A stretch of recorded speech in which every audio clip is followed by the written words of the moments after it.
Hello guys, welcome to my channel और tutor by Sujeet Rai. तो guys, आज के वीडियो में हम लोग देखने वाले हैं ज्योग्राफी का प्रश्न जो पूरे एनसीईआरटी है।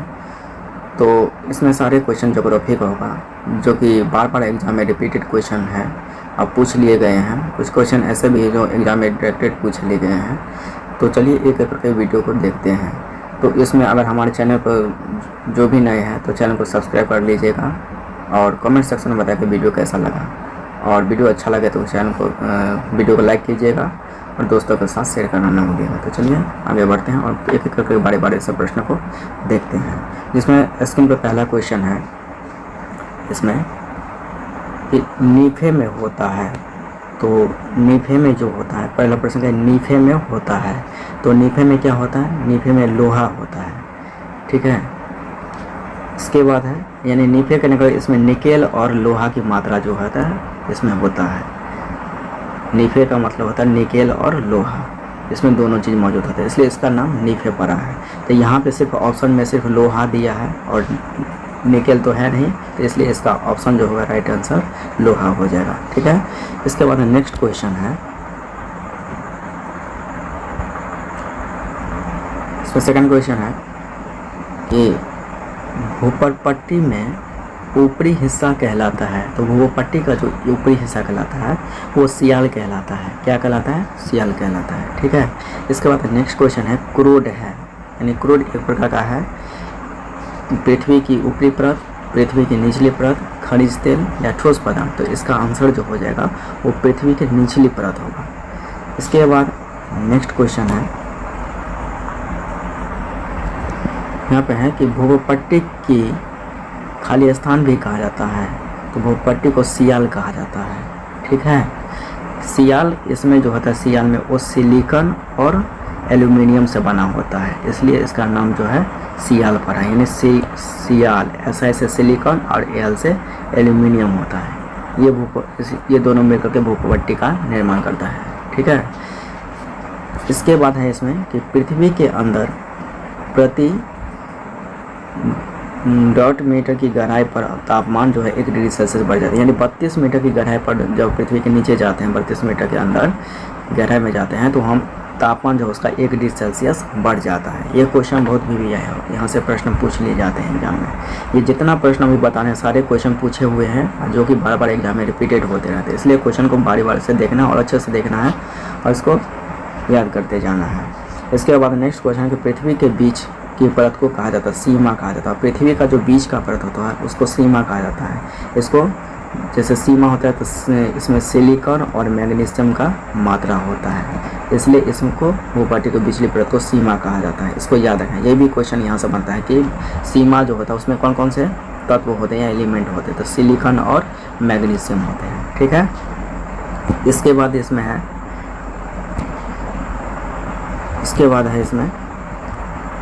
अब इसमें मैचिंग टेस्ट है। जैसे यहाँ पे भूपट्टी, अब ये मैचिंग टेस्ट दे दिया गया, उसको बोलेगा मिलान करने के लिए। तो भूपट्टी है, इसका अर्थ होता है भूपट्टी में जो है खनिज पदार्थ पाया जाता है, ठीक है। और सीमा में जो होता है सिलिका और मैग्नीशियम होता है, सिलिका और मैग्नीशियम।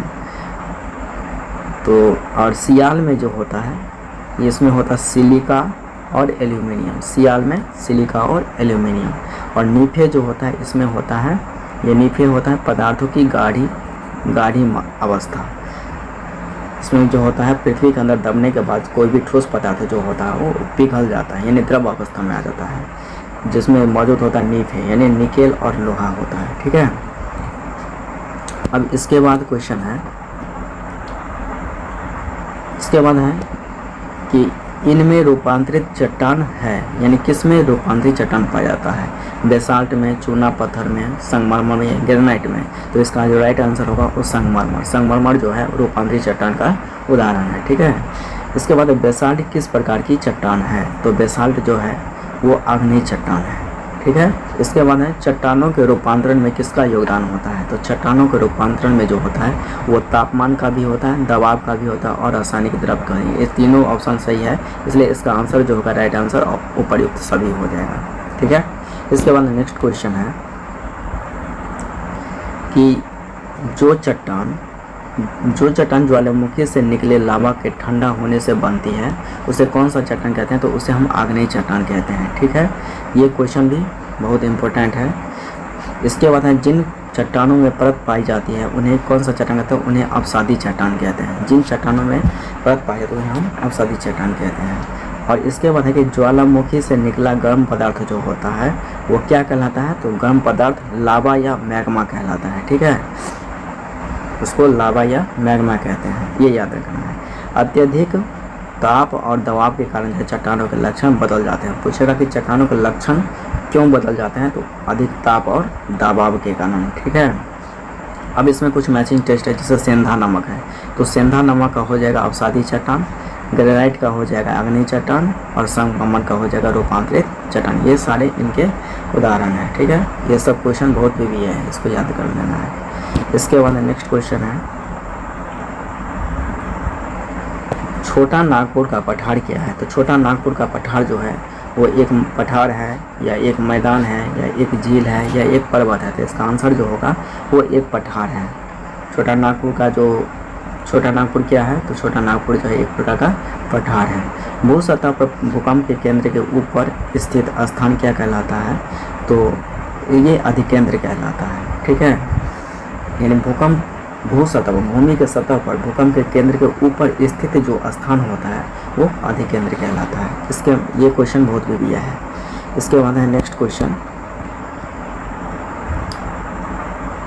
अब इसमें क्वेश्चन है कि भारत को कितने भूकंप तीव्रता के क्षेत्रों में बांटा गया है? तो भारत को जो है वो भूकंप तीव्रता क्षेत्र में 4 क्षेत्रों में बांटा गया है। ठीक है, जिसमें से जोन 2, जोन 3, जोन 4 और जोन 5 ये भारत के भूकंप की तीव्रता के क्षेत्र है, जिसमें सबसे कम खतरा जो होता है जोन 2 में होता है। ठीक है, और सबसे ज़्यादा खतरा जो होता है जोन 5 में होता है। ये भी बहुत भी है, इसको याद कर लेना है और अच्छे से रखना है। ये क्वेश्चन यहाँ से बार बार पूछे जाते हैं। इसके बाद सतपुड़ा पर्वत उदाहरण है। अब सतपुड़ा पर्वत जो उदाहरण है किसका है? वो भ्रंश घाटी का है कि वरिल पर्वत का है या ब्लॉक पर्वत का है या बरसोत पर्वत का है? इसका जो राइट आंसर हो जाएगा वो बरसोत पर्वत हो जाएगा। ठीक है, इसके बाद नेक्स्ट क्वेश्चन है, अब ये मैचिंग टेस्ट है। जैसे हिमालय है तो हिमालय जो है वो बलित पर्वत का उदाहरण है। फ्यूजियामा जो है वो संचयन पर्वत है और अरावली वो अवशिष्ट पर्वत का उदाहरण है। और दक्कन जो है ये लावा निर्मित पठार है। ठीक है, इसके बाद नेक्स्ट क्वेश्चन है, अब इसमें है कि पृथ्वी की सतह से ऊपर की ओर जाने पर सांस लेना कठिन होता है, क्यों? पृथ्वी की सतह से जैसे जैसे हम ऊपर जाते हैं तो सांस लेना कठिन होता है, सांस लेने में दिक्कत होती है। क्यों होती है? तो पहला ऑप्शन है कि वातावरण में कार्बन डाइऑक्साइड की मात्रा बढ़ जाती है, दूसरा है कि वातावरण में ऑक्सीजन की मात्रा बढ़ जाती है, तीसरा है कि वातावरण में नाइट्रोजन की मात्रा कम हो जाती है और चौथा वातावरण में ऑक्सीजन की मात्रा कम हो जाती है। तो इसका जो राइट आंसर होगा वो चौथा हो जाएगा, यानी वातावरण में ऑक्सीजन की मात्रा जो है वो कम हो जाती है। जैसे जैसे हम पृथ्वी से ऊपर की ओर जाते हैं तो ऑक्सीजन का लेवल यानी वायु का लेवल जो होता है धीरे धीरे कम होते जाता है, जिससे कारण हमको सांस लेने में क्या होता है? दिक्कत होता है। ठीक है, तो यही इसका राइट आंसर हो जाएगा। इसके बाद नेक्स्ट क्वेश्चन है, अब इसमें है कि पहले कौन सा भाग गर्म होता है? अब इसमें ऑप्शन है कि जल की सतह, स्थल की सतह, पर्वतीय भाग या वायुमंडल। तो इसमें कौन सा पहले सबसे गर्म होता है? तो स्थल जो होता है, हमारा पृथ्वी जो होता है वो सबसे पहले गर्म होता है, क्योंकि हमारा सूर्य का रोशनी जो है वो सीधे बहुत सारे लेयर से होकर गुजरता है और लेकिन गुजरने के बाद जो है वो हमारे पृथ्वी पर पड़ता है। और पृथ्वी पर पड़ने के बाद क्या होता है? पृथ्वी की सतह जैसे ही गर्म होता है तो गर्म होने के बाद उसमें से हीट निकलने लगता है। ठीक है, तो सबसे पहले जो है हमारा पृथ्वी गर्म होता है, फिर धीरे धीरे ऊपर की ओर उसका हीट बढ़ते जाता है। तो पूछा कि सबसे पहले कौन सा भाग गर्म होता है? तो वो हमारा पृथ्वी होता है सबसे पहले गर्म। ठीक है, आता है तो वो ऊपर से कई लेयर से, लेकिन लेयर से आने के बाद सबसे पहले वो हमारे पृथ्वी का उस लेयर को पार करते हुए आता है। तो पहले पृथ्वी गर्म होता है, फिर उसमें से हीट निकलते निकलते फिर वो ऊपर की ओर रिफ्लेक्टेड होता रहता है, फिर वो धीरे धीरे ऊपर की ओर गर्म होने लगता है। तो सबसे पहला जो हमारा गर्म होगा वो पृथ्वी की सतह गर्म होगा। ये क्वेश्चन बहुत भी है, इसको याद रखना है। फिर है इसमें तो वायुमंडल में ऑक्सीजन की मात्रा कितना है? तो वायुमंडल में जो ऑक्सीजन की मात्रा है वो 20.99% है। ठीक है, ये भी बहुत भी है और बार बार क्वेश्चन पूछ लिए जाते हैं। इसके बाद नेक्स्ट क्वेश्चन है कि वायुमंडल की सबसे पहली परत क्या है। तो वायुमंडल की जो सबसे पहली परत होता है वो क्षोभ मंडल होता है। देखो इसको याद करने का तरीका क्या होता है, ट्रिक होता है TSOMI, TSOMI,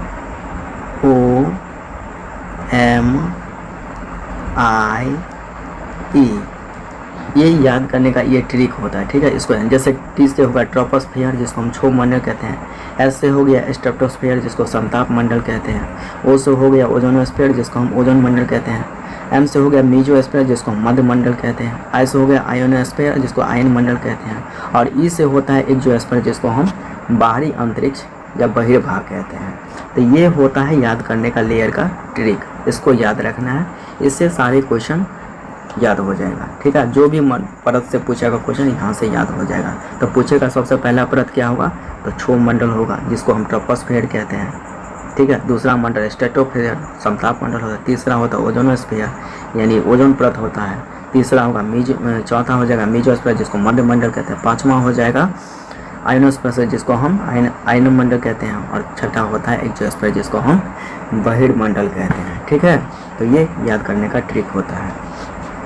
इसके बाद रेडियो तरंगे किस परत से परावर्तित होकर पृथ्वी पर वापस लौटे। देखो ये क्वेश्चन बहुत भी है, अब बार बार क्वेश्चन पूछ लिए जाते हैं। इस बार जो क्वेश्चन पूछा गया था BPSC 3 में TRE में 3.0 में, तो उसमें था कि ओजोन परत जो है वो मौसम इसमें क्वेश्चन था कि किस परत में जो मौसम संबंधी घटनाएं होती हैं। तो वो क्वेश्चन उसका आंसर हो जाएगा क्षोभ मंडल, कि क्षोभ मंडल में जो होता है सारे मौसम की घटनाएं होता है।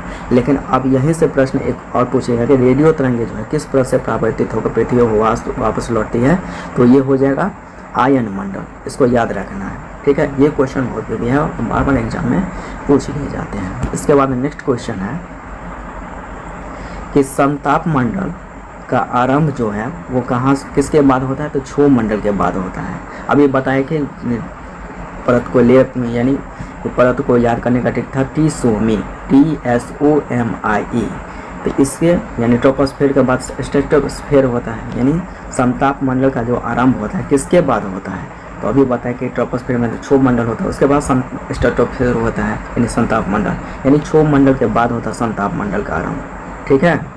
इसके बाद बाह्य मंडल का जो फैलाव होता है और बाहरी मंडल का जो फैलाव होता है वो 80 से 400 किलोमीटर के रेंज में होता है। ये बहिर्मंडल कहलाता है यानी बाह्य मंडल कहलाता है, 80 से 400 किलोमीटर के रेंज में होता है। और इस हल्की गैसें जो होता है वो दो होता है जो अंतरिक्ष में क्या करती रहती है, खाली स्थान से अंतरिक्ष में तैरती रहती है। यानी हल्की गैस जो होता है वो हीलियम होता है और हाइड्रोजन होता है, बहुत हल्की गैस होता है जिसके कारण वो अंतरिक्ष में क्या होती है, तैरती रहती है, ठीक है।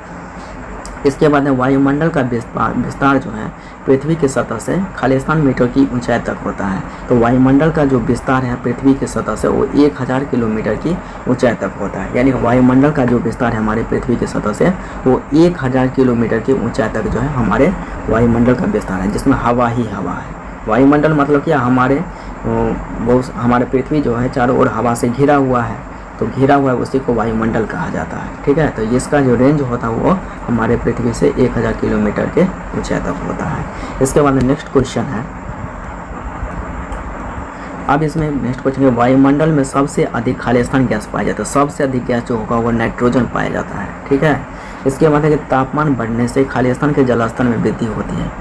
तापमान के बढ़ने से समुद्र के जलस्तर में क्या होता है, वृद्धि हो रही है, ठीक है। अब इसके बाद है खाली स्थान गैस को ग्रीन हाउस गैस कहते हैं। तो ग्रीन हाउस गैस जो होता है वो दो होता है, कार्बन डाइऑक्साइड और CFC।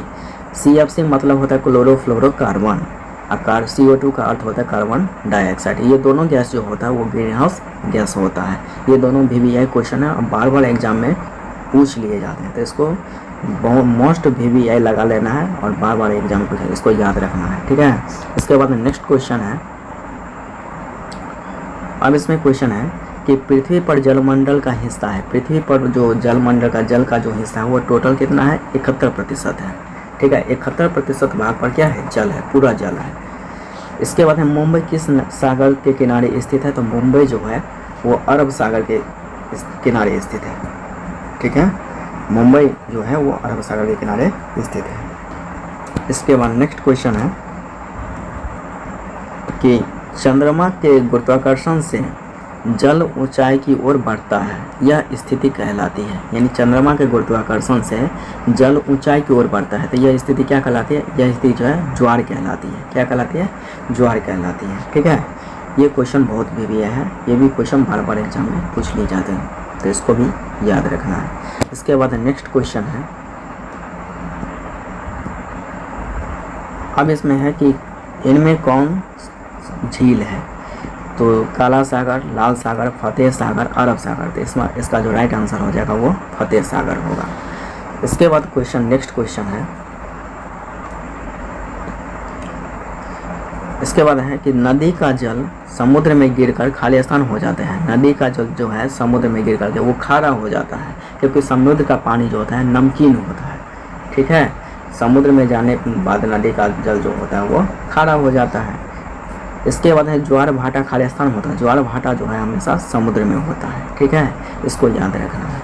इसके बाद ज्वार भाटा खाली स्थान के गुरुत्वाकर्षण बल के कारण होता है। ज्वार भाटा जो होता है सूर्य और चंद्रमा के गुरुत्वाकर्षण के कारण होता है। ठीक है, जल संरक्षण दिवस खाली स्थान को मनाया जाता है। किस दिन मनाया जाता है? तो 22 मार्च को मनाया जाता है। ये भी क्वेश्चन बहुत भी आए हैं, पूछेगा कि जल संरक्षण दिवस कब मनाया जाता है? तो 22 मार्च को माना जाता है। इसके बाद नेक्स्ट क्वेश्चन है कि इनमें कौन से प्राकृतिक पर्यावरण की वस्तु है? प्राकृतिक पर्यावरण, प्राकृतिक पर्यावरण कहने का अर्थ हुआ कि जो चीज़ हमारे प्रकृति में पहले से मौजूद है, यानी जिसको आदमी द्वारा नहीं बनाया गया है, वो गॉड गिफ्टेड है, यानी हमारे प्रकृति में पहले से बना हुआ है। तो क्या चीज़ इसमें प्रकृति द्वारा बनाया गया है? पुल बनाया गया है, मकान बनाया गया है, कि जल बनाया गया है, या सड़क बनाया गया है। तो इसमें देखते हैं कि ये पुल जो है आदमी द्वारा बनाया जाता है, मकान भी आदमी द्वारा बनाया जाता है, लेकिन सड़क भी आदमी द्वारा बनाया जाता है, लेकिन ये जल जो है आदमी के द्वारा नहीं बनाया गया है, यानी प्रकृति द्वारा बनाया गया है, गॉड गिफ्टेड है, इसलिए ये प्राकृतिक पर्यावरण की वस्तु है। ठीक है, तो इसका राइट आंसर हो जाएगा जल हो जाएगा। अब इसके बाद नेक्स्ट क्वेश्चन है कि पर्यावरण कितने प्रकार का होता है? तो पर्यावरण जो है वो 2 प्रकार का होता है। ठीक है, इसके बाद है कि पृथ्वी के चारों ओर क्या है? तो पृथ्वी के चारों ओर क्या, अभी बताए थे जस्ट कि पृथ्वी के चारों ओर जो है हवा है, वायु है, जो पृथ्वी के चारों ओर से घेरा हुआ है, जिसको हम वायुमंडल कहते हैं। तो ये क्वेश्चन इम्पोर्टेंट है। इसके बाद नेक्स्ट क्वेश्चन है, अब यहाँ पे क्वेश्चन है कि पेड़ पौधे एवं जीव मिलकर खाली स्थान पर्यावरण बनाते हैं। पेड़ पौधा और जीव मिल करके, पेड़ पौधा और जीव मिलकर जो प्राकृतिक पर्यावरण बनाते हैं। अभी बताएं कि प्राकृतिक जब ये लगा रहेगा तो समझ जाएंगे कि वो गॉड गिफ्टेड होगा, जो चीज़ यानी पहले से हमारे पृथ्वी पे मौजूद होगा, यानी जिसको आदमी ने नहीं बनाया होगा। जैसे पेड़ पौधा है, तो पेड़ पौधा को तो आदमी नहीं बनाया है, वो पहले से बना हुआ है, यानी हमारे पृथ्वी पहले से मौजूद है, गॉड गिफ्टेड है। जीव को भी आदमी ने बनाया है, यानी गॉड गिफ्टेड है। ठीक है, पहले से ये मौजूद है, तो इसलिए ये प्राकृतिक पर्यावरण कहलाते हैं।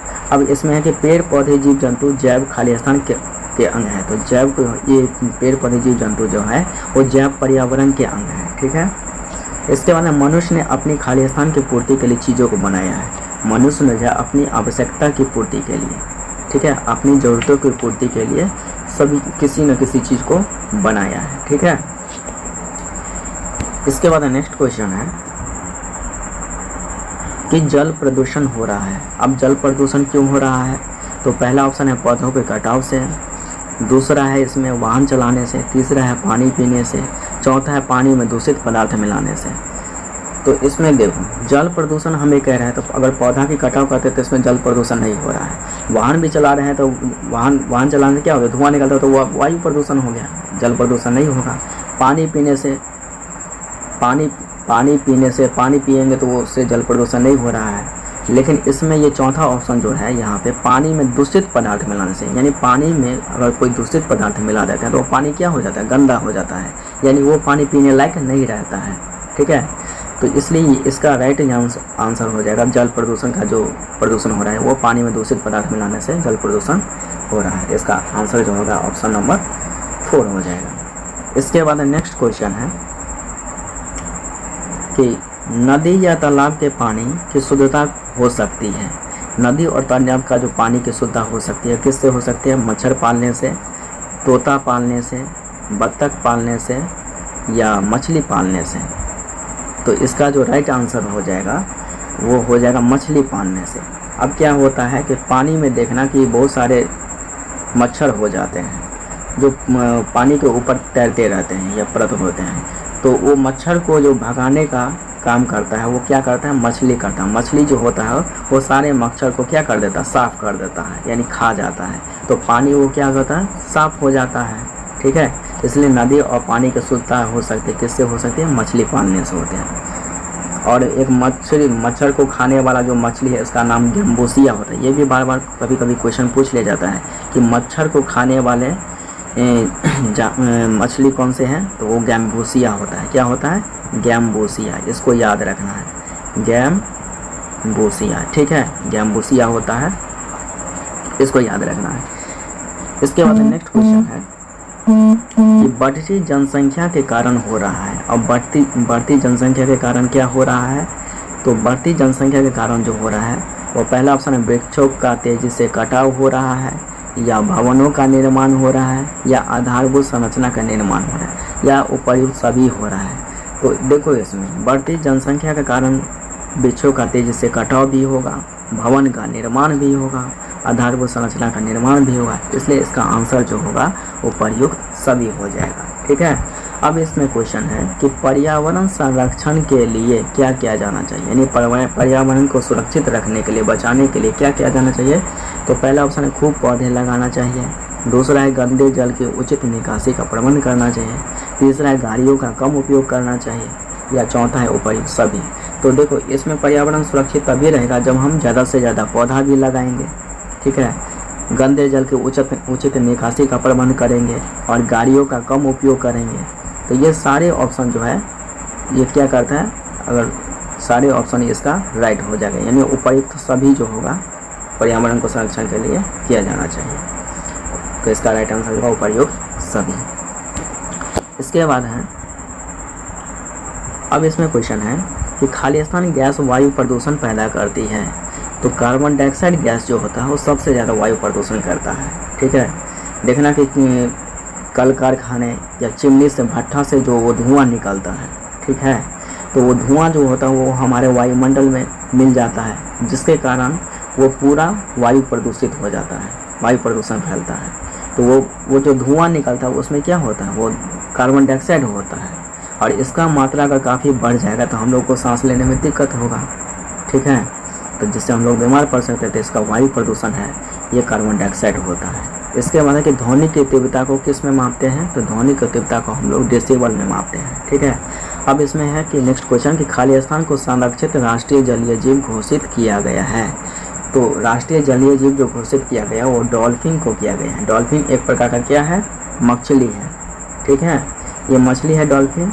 ठीक है, इसको राष्ट्रीय जलीय जीव घोषित किया गया है, तो यह याद रखना है। ये क्वेश्चन एग्जाम में बार बार पूछ लिए भी जाते हैं, अब बहुत सारे एग्जाम में पूछ लिए भी गए हैं, तो इसको मोस्ट VVI लगा लेना, इसको याद रखना है। ठीक है, इसके बाद नेक्स्ट क्वेश्चन है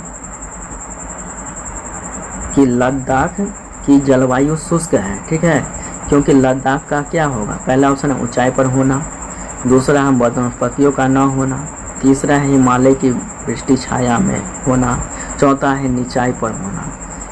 तो इसका राइट आंसर जो होगा ये हिमालय की वृष्टि छाया में होना, इसका राइट आंसर हो जाएगा। ठीक है, इसके बाद नेक्स्ट क्वेश्चन है, इसके बाद है कि लद्दाख में पाया जाने वाला महत्वपूर्ण जानवर कौन सा है। तो लद्दाख में पाया जाने वाला जो महत्वपूर्ण जानवर वो याक है। ठीक है, इसके बाद है कश्मीर से लद्दाख होते हुए तिब्बत को जोड़ता है। तो पहला है रोहतांग दर्रा, दूसरा है काराकोरम दर्रा, तीसरा है जोजिला दर्रा, चौथा है नापुला दर्रा। तो इसका राइट आंसर जो होगा वो काराकोरम दर्रा होगा। काराकोरम दर्रा जो है वो कश्मीर से लद्दाख होते हुए तिब्बत को जोड़ता है। तो ये क्वेश्चन बहुत VVI है, इसको याद रखना है। इसके बाद है लद्दाख में बहने वाली जो नदियाँ हैं वो कौन सी है। तो लद्दाख में जो बहने वाली नदियाँ हैं वो सिंधु और श्योक है। ये क्वेश्चन बहुत VVI, इसको याद रखना है कि लद्दाख में बहने वाली नदी कौन सा होगा, सिंधु और श्योक होगा। ठीक है, इसके बाद नेक्स्ट क्वेश्चन है, अब इसमें है कि खापा चान का अर्थ है। खापा चान का अर्थ क्या होता है। तो खापा चान का जो अर्थ होता है वो हिम भूमि होता है, अर्थात बर्फ वाली जगह होता है। ठीक है, हिम मतलब बर्फ होता है, भूमि मतलब जमीन होता है, जगह या स्थान होता है, जिसको हम बर्फ वाली जगह कहते हैं। इसके बाद लद्दाख क्षेत्र की सामान्य ऊंचाई है, लद्दाख क्षेत्र का जो सामान्य ऊंचाई है वो 3600 मीटर है। ठीक है। अच्छे किस्म का जीरा कौन सा है, तो अच्छे किस्म का जो जीरा खालिस्तान घाटी में होता है। किस घाटी में होता है, तो वो द्रास घाटी में होता है। द्रास जो होता है वो सबसे ठंडा स्थान होता है जो लद्दाख में होता है। ठीक है। तो ये अच्छे किस्म का जीरा होता है वो द्रास घाटी में होता है। इसके बाद है काराकोरम दर्रा कश्मीर को खालिस्तान से जोड़ता है। तो किससे जोड़ता है, वो तिब्बत से जोड़ता है, यानी काराकोरम दर्रा जो है कश्मीर को तिब्बत से जोड़ता है। इसके बाद है कि बड़े मठों को खालिस्तान कहते हैं। तो बड़े मठों को जो हम गोम्पा कहते हैं, क्या कहते हैं, गोम्पा कहते हैं। इसके बाद है नेक्स्ट क्वेश्चन। अब ये क्वेश्चन देखो, ये क्वेश्चन भी बहुत मोस्ट भी आया है। थार का रेगिस्तान फैला हुआ है।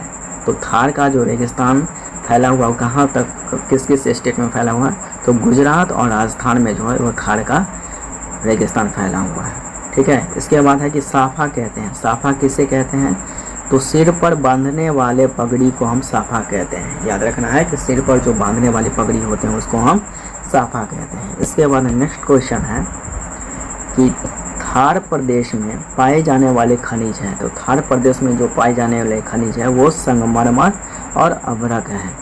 ठीक है, संगमरमर और अभ्रक है। इसके बाद नेक्स्ट क्वेश्चन है कि नखलिस्तान का अर्थ है। नखलिस्तान का क्या अर्थ है, तो नखलिस्तान का जो अर्थ होता है वो रेगिस्तान में हरियाली व जल वाला क्षेत्र होता है। रेगिस्तान में जो हरियाली और जल वाला जो क्षेत्र होता है उसे नखलिस्तान कहा जाता है। क्या कहा जाता है, नखलिस्तान कहा जाता है। ठीक है। इसके बाद नेक्स्ट क्वेश्चन है कि भारत के पश्चिमी भाग में खालिस्तान का रेगिस्तान है। भारत के जो पश्चिमी भाग में है वो थार रेगिस्तान है। इसको याद रखना है कि थार रेगिस्तान किस भाग में भारत के, तो पश्चिमी भाग में है। ठीक है। रेगिस्तान का जहाज, ये मोस्ट भी है, पूछेगा कि रेगिस्तान का जहाज खालिस्तान कहलाता है, कौन कहलाता है, तो ऊँट कहलाता है। ठीक है। इसके बाद राजस्थान नहर जो है खालिस्तान नदी पर बनाया गया। किस नदी पर बनाया गया, तो इस सतलज नदी पर बनाया गया है। ये भी क्वेश्चन मोस्ट भी है, पूछेगा कि राजस्थान नहर जो किस नदी बनेगा, तो सतलज नदी पे। इसके बाद है कि थार रेगिस्तान का मुख्य शहर है। अब थार रेगिस्तान का जो मुख्य शहर है क्या क्या है, तो बीकानेर है, जैसलमेर है, बाड़मेर है और जोधपुर है। ये जो है बीकानेर, जैसलमेर, बाड़मेर और जोधपुर ये थार रेगिस्तान का मुख्य शहर है। तो इसको याद रखना है, ये मोस्ट भी आए हैं।